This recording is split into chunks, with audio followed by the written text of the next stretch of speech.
I started dancing when I was 3 years old, and I started competing when I was 8. And then ever since then, I've loved like the competitive aspect of dance. So when I was looking for schools, I knew Endicott had a great dance program and a great dance team, and I was lucky enough because the dancing provides that competitive aspect that I love. So a typical practice will either be in the aerobics room or the black box. Usually like 7 to 10. So we do like a lot of technique and just like working on our skills and like new tricks and stuff we can put into dances. Practices going international are way more intense. And we have what we call Hell Week. So we're in the field house in the Post Center on a very hard floor. It's cold. We start at usually like 8 a.m. We would go from when we're in school 2 to 3 hour practices to 12 to 14-hour days. So we run it like piece by piece, like 30 seconds we'll do, and then we'll clean that for like 2 hours, and it's very crucial and it takes a lot of time. I mean, I was spending sometimes 4 or 5 hours with them, and I'm not even shooting the whole time, but just they worked so hard, and I think that's something that gets lost sometimes. And yeah, I like to capture those moments that, you know, everyone doesn't get to see. Those moments where they're struggling and they're injured, they're sick, they're tired, and they just like keep pushing through.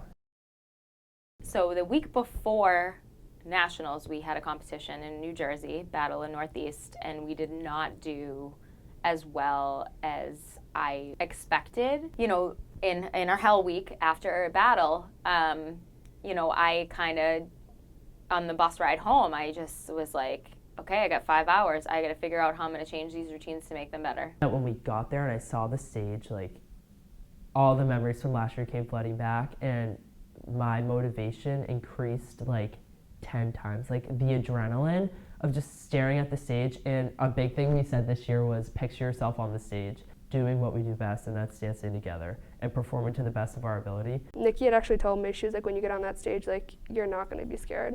And I honestly didn't believe her, and I told her, I was like, yeah, that's not going to happen. Like, it's how I am. Like, it's always going to be like that. And I wasn't.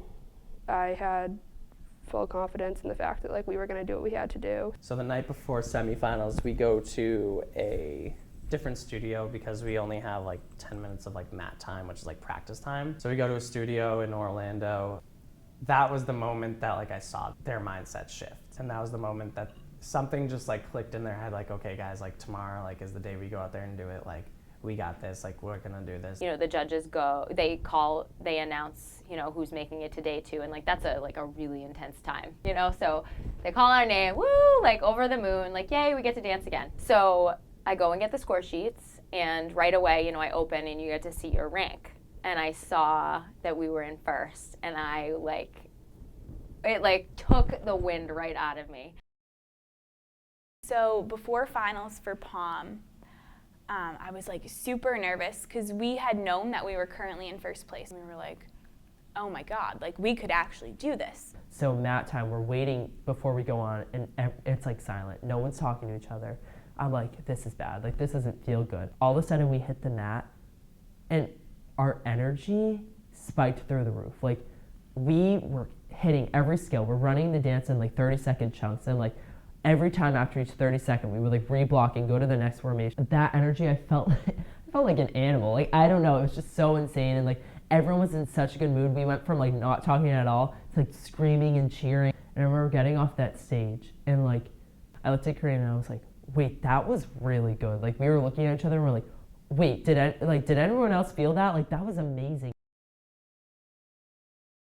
There is like the area, the tunnel they call it, that we were standing in, like waiting to get put on the stage. We all just kind of like, doesn't matter what happens, like we're proud of us, and like that's all that really matters.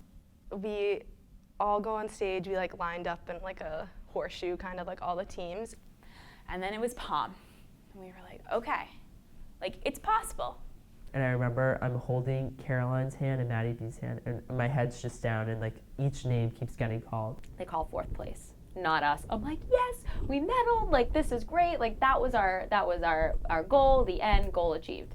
So as soon as they were like in 2nd place in the nation, all we heard was Saint, and we just lost it. We all directly looked at our coaches. And like that's because they're just as part of the team as we all are as dancers. But it was the first time I think I had ever actually been speechless. Like, I could not get air into my lungs. I actually almost fainted in Coach Lauren's arms because everything just like flooded just from like my own health and like just everything that we went through this year. To the Endicott community, I would want them to know that the ECDT is full of hardworking individuals. We push each other, we push ourselves. We're backed by an incredible coaching system and coaching staff, and we're not done yet. We're going to keep pushing ourselves and do whatever we can to make you guys proud. My name is Maddie Murray. My name is Abby Sullivan. My name's Caroline. I'm Coach Nikki. My name is Stephen O'Connor, I'm a national champion. And I'm a national champion. I'm a national champion. and I'm a national champion. And I'm a national champion.